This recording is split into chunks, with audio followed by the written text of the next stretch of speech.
tamatlah kita ayat perbincangan tentang kumpulan yang tak mau beriman, tak mau percaya bangkit semula. Nama dia Dahriyun. Berapa nama puak ni? Dahriyun artinya puak-puak yang meletakkan satu benda kepada masa. Masa yang menentukan.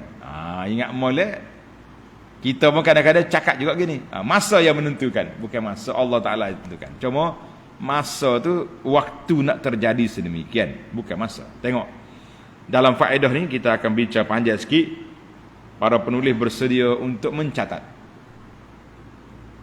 Dalam ayat ini, ayat waqalu ma hiya illa hayatuna dunya namutu wa nahya wa ma yuhlikuna illa ad-dahr. Dia kata yang membinasakan kita tu masa. Kana ahlul jahiliyah. Dengar ni, puak-puak jahiliyah dulu telah menyandarkan musibah, bala bencana itu kepada masa. Mungkin dia tak percaya ke Tuhan. Maka mereka terbagi pada dua kumpulan. Puak-puak ni kumpulan firqatun, satu kumpulan dia tak beriman dengan Allah. Mereka, dia tahunya masa ya. Semua benda-benda keburukan itu dia sandarkan kepada masa. Seperti ayat ni lah. Ayat ni, wa ma yuhlikuna illa ad-dahr. Yang membinasakan kita masa. Jadi nama dia Dahriyun. Dahriyun, orang yang sandar segala benda pada masa saja. Wa firqatun, satu kumpulan lagi, ta'riful khaliq. Dia tahu ada pencipta. Dan dia tak nak nisbahkan benda buruk itu kepada Allah, kepada Tuhan. Jadi dia nisbahkan kepada masa. Masa. Dia tak kata ke Tuhan, dia kata masa. Maka kerana itulah bila dia nak marah apa-apa, dia kata ya khaybatad dahr. Weh, masa yang celaka. Wa ya bu'sad dahr. Weh, masa yang buruk. Itu kata-kata puak kafir. Maka apa-apa benda yang berlaku, dia marah ke masa. Dia tak marah ke Tuhan. Sekumpulan yang tak percaya ke Tuhan, memang dia tak marah ke Tuhan sebab Tuhan tak ada. Kumpulan yang mengatakan ada Tuhan, dia tak sandar ke Tuhan juga, dia marah pada masa. Habis terdapat dalam hadis, dengar ni pelajar, terdapat dalam hadis Nabi sallallahu alaihi wasallam yang diriwayatkan oleh Imam Abu Hurairah radhiyallahu anhu, qala sallallahu alaihi wasallam, Nabi kata, Allah Taala berfirman dalam hadis kursi, yu'zini ibnu Adam, anak Adam menyakiti aku, yasubbud dahra wa ana dahru. Mereka menyumpah, memaki, mengutuk masa, sedangkan aku yang menciptakan masa. Aku yang menciptakan masa. Jadi kita jangan, masa tu dah larang. Biadil amr, semua urusan di tangan aku. Uqallibul laila wan nahar, aku yang menukar malam dengan siang. Bukannya masa, Allah yang menukarkan. Baik, hadis ini rawahu Al-Bukhari wal lafzu lahu. Maka kata di para ulama Islam, jadi dia ni maki masa. Orang yang maki masa ni, Dahriyun, membawa 3 kerusakan. Syarah hadis ni. Yang pertama, sabuhu, mereka maki kepada benda yang bukan tempat dia. Dia maki masa. Masa tu Allah Ta'ala yang tentukan. Jadi dia maki masa, tak kena tepat, kata orang. Yang kedua, an-nasabahu mutadamminul lisyirki. Dia makian kepada masa itu mengandungi syirik. Sebab bagi dia masa yang berkuasa menentukan buruk baik kehidupan kita. Hati-hati kita dalam percakapan kita, jangan dia kata masa yang menentukan. La, Allah yang menentukan. Cuma kita boleh katalah, tak apalah. Ibarat orang tua-tua, lagu lain. Dia tak kata masa menentukan. Dia kata awal tu, apa dia bahasa luar awal ni? Anak tanduk lembu menjolor ke hadapan. Ini ibarat orang tua. Saya tak tahu ada ke dalam peribahasa DBP, kena semak balik. Dia kata tanduk lembu mengolor ke depan. Tanduk lembu. Maknanya kita hidup ni, kita akan pergi ke depan. Mu sekarang ni muda, Mu duk perli aku, duk nganyi aku tua berjalan betul mu pun. Kalau panjang umur kena. Jadi maknanya dia oleh kerana puak-puak kafir ni menyandarkan kepada masa, maka dia membawa kepada satu unsur kesyirikan, sebab mereka mengatakan masalah yang menentukan segala-galanya. Bukan masa, Allah. Yang ketiga, an-nasabba minhum, mereka maki masa. Sedangkan yang menetapkan masa itu siapa? Allah Azza wa Jalla. Sekarang itulah dalam hadis ni Allah Ta'ala liyu'zini benu Adam, Tuhan kata menyakiti akan daku oleh anak Adam. Maka itu riwayat Bukhari Muslim. Dalam riwayat lain kata la tasubbud dahra, la tasubbud dahra, jangan sekali-kali kamu memaki-maki masa. Sebab itulah, jadi puak-puak kafir ni menjadi satu sunnah jahiliyah. Puak-puak jahiliyah suka sangat apa-apa benda maki masa lalu. Ya khaibatad dahr, ya kaza, ya kaza, masa yang celaka, masa yang buruk. Ni kita panggil, jangan duduk main masa-masa. Kita tidak ada maki-maki kita kepada masa, tidak ada. Kita letakkan bahawa semua itu adalah dengan kuasa Allah Azza wa Jalla. Cuma masa itu yang waktu terjadi. Jangan kata masa yang menentukan, tidak, masa Allah Ta'ala yang menentukan. Cuma masa terjadi itu. Jelaslah, pandai kita berinteraksi dengan masa. Supaya sama juga dengan hadis turun hujan. Kita jangan sandar ke hujan turun untuk kepada bintang tu bintang ni, tak boleh. Allah Ta'ala sebut juga dalam hadis, siapa dia kata Allah Ta'ala yang turun ke hujan, itu orang beriman. Siapa kata hujan itu turun dengan sebab bintang, orang itu orang yang tidak beriman. Na'udzubillah. Jangan main-main. Sebab tu hari ni kita bercampur aduk habis di antara ajaran perdukunan, perbomohan, dia masuk dalam ajaran Islam. Kono-kono ini ajaran ahli tarekat, ahli tasawuf. Ahli tasawuf apa? Ahli bomoh nama dia ni. Para jemaah, para pelajar, biarlah kita jadi orang cerdik. Kita boleh beza di antara ajaran yang berbentuk perdukunan, walau dia kata ada kitab ni, kitab bomoh pun ada juga, kitab sihir pun ada. Jangan duduk, jangan sedap bedak-mentah kau kitab jadi belak-belak. Kitab yang ada dalil daripada Quran dengan sunnah, mengikut huraian para ulama yang muktabar, itu yang jadi nama kitab. Kalau tidak, kitab apa? Kitab ajaran salah, kitab ajaran sesat. Jangan duduk main, jangan ada mudah-mudah menerima. Baik. Faedah yang kedua, wa ma lahum bidzalika min ilmin inhum illa yadhunnun. Allah kata apa? Padahal mereka tidak mempunyai sebarang pengetahuan tentang hal itu, mereka hanyalah menurut sangkaan semata-mata. Hadhil ayah, tulis itu. Ayat ini menjadi min aqwad dalail, daripada dalil yang terkuat, ala annal qawla bighairi hujjah, mengeluarkan pandangan tanpa hujah, tanpa sandaran daripada kitab dengan sunnah, adalah qaulun batilun wa fasidun, satu perkataan yang batil yang tak boleh diterima. Sebab apa? Wa anna mutaba'atuz zan, ikut sangkaan semata-mata, agak-agakkan semata-mata, ini satu benda yang tak boleh di dalam agama Allah Azza wa Jalla. Habis tu ulama berijtihad, itu dibenarkan. Kita ambil Quran, ambil hadis, para ulama berijtihad, mengeluarkan hukum. Kalau kena, nak kata Nabi, dia dapat 2 pahala. Kalau tak kena, dia dapat 1 pahala, pahala ijtihad. Tapi hukum tu tak diikut juga, sebab tidak tepat dengan apa yang dikehendaki oleh Allah dan juga dengan Rasulnya sallallahu alaihi wasallam. Kita kena bijaklah dalam penilaian kita. Jadi kalaulah semua guna hujah tanpa dalil, maka itu dipanggil qaulul batil. Sebab itulah bila orang yang salah guna, awak ambil mana ni pandangan? Guru cakap. Ya, masalahnya siapa guru tu? Tak nak declare, tak nak nyatakan, baru kita tahu, ni ada setengah orang ni hebat, dia ni pendakwah hebat pendakwah. Akhir kali dia pergi berguru dengan seorang pakcik. Pakcik tu terkenal di kampung dia dengan orang pelik. Bukanlah ulama, bukan orang yang hebat-hebat, pelik. Macam kawasan kita ni lah. Orang dalam internet tu Al-Arif Billah. Orang sini kenal dia jenis kaki tak semaya. Orang kapur pun tak ada. Belajar item pun tidak. Mari daripada jauh-jauh mari nak cium tangan. Apa? Ni dipanggil salah faham.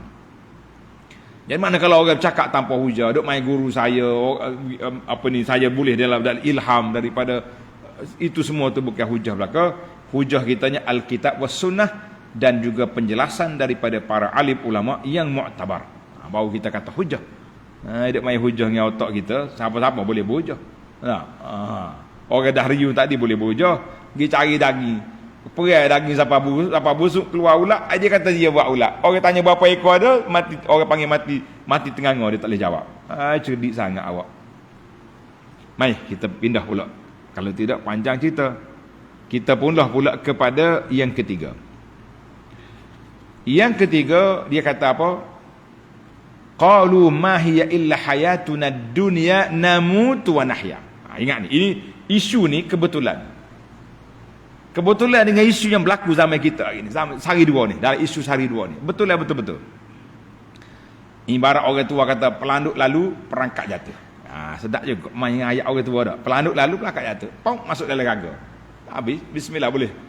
Jadi ayat ini timbul soalan al-hayatu muqaddamah alal maut fid dunia. Hayat dia sebut hidup dulu sebelum mati.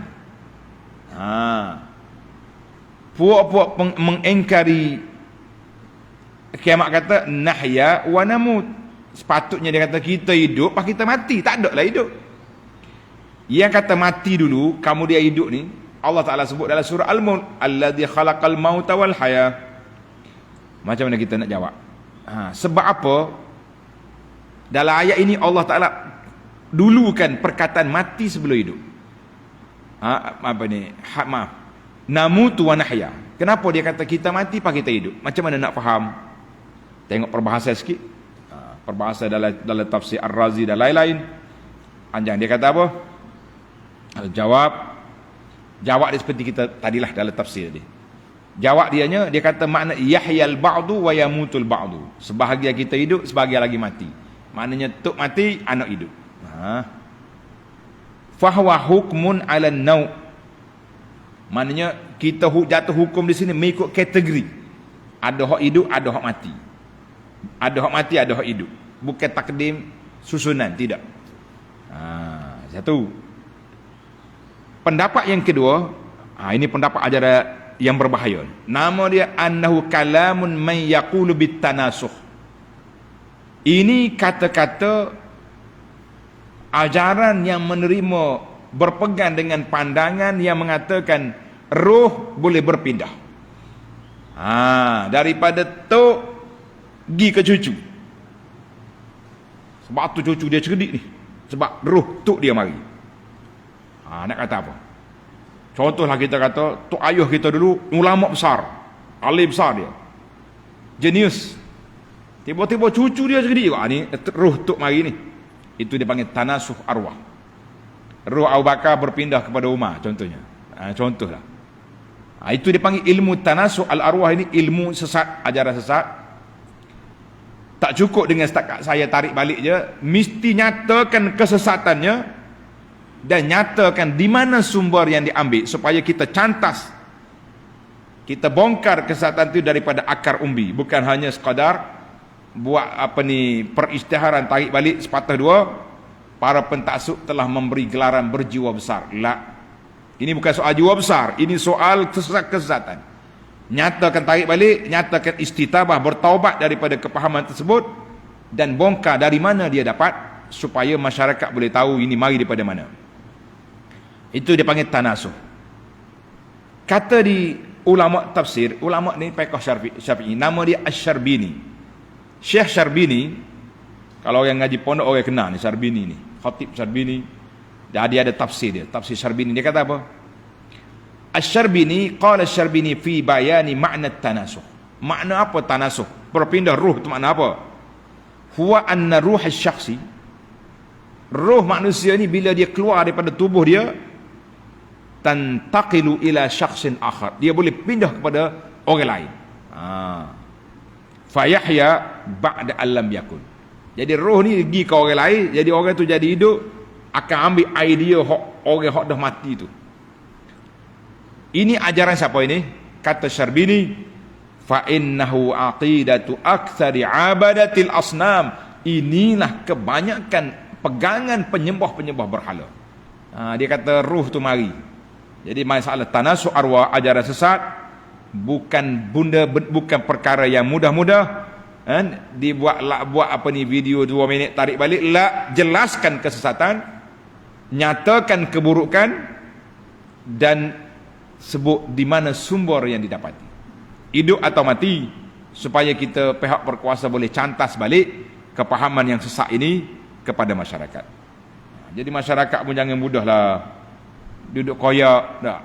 Kita ni sekali kita keluar air mata, saya dah insaf, puji habis dah. Kita tengok dulu. Sebab itulah kata orang dalam cerita apa ni, cerita pemburu dengan burung. Dengar ada cerita, orang ni dia pergi tangkap burung, dapat banyak burung duduk tepi laut. Jadi duduk sembelih lah, seekor sembelih, angin kuat, mari tiup mata dia, masuk debu, berandai berair mata. Burung dia tunggu kena sembelih tu, dia cakap sama burung, dia kata, "Rung, si baguslah dia ni, dia sembelih, mata dia mengalir sedih dengan kematian kawan-kawan kita." Jawab burung seekor lagi, "Mu jangan tengok mata, tengok tangan dia tu." Kita pun tuan-tuan dan puan-puan, jangan tengok semata-mata cakap orang, kita tengok apa yang orang buat. Kalau setakat sekali dua kita bersalah, kita tarik balik, alhamdulillah. Tapi kalau banyak benda-benda yang pelik, yang merapu duduk terjadi, kenapa tak tarik balik? Allahu Akbar. Ini demo tanasu al-arwah. Baik, kita balik kepada tafsir kita. Itu kata Syarbini. Makna tanasu arwah ini aqidah aksar ay abadatil asnam, kebanyakan penyembah berhala, puak-puak Hindu, puak mana ni, telah dibongkarkan bahawa ada ilmu tanasu arwah dalam ajaran mereka. Wallahu alam. Tengok dalam tafsir Asy-Syarbini jilid yang ketiga muka surat 599. Baik. Dalam ayat ini Allah Taala sebut qaddama dzikral hayah. Ma hiya illa hayatuna dunya. Tengok. Kita hidup dunia je. Kemudian baru mari ayat namutu wa nahya, ai annatil kal hayah, bahawa kehidupan kita tak di atas dunia akan mari mati. Bagi orang mati, wa nahya bagi orang hidup. Jadi hidup atas dunia ni silih berganti. Ada hak mati, ada hak hidup. Itu tafsir dia. Dalam tafsir Ar-Razi menjelaskan demikian. Baiklah, kita pergi pula itu dari sudut faedah yang ketiga kan. Faedah yang keempat, tulis belajar. Faedah yang keempat dia kata apa? Dalam ayat yang sama lagi, wa ma hiya illa hayatuna dunya namutu wa nahya.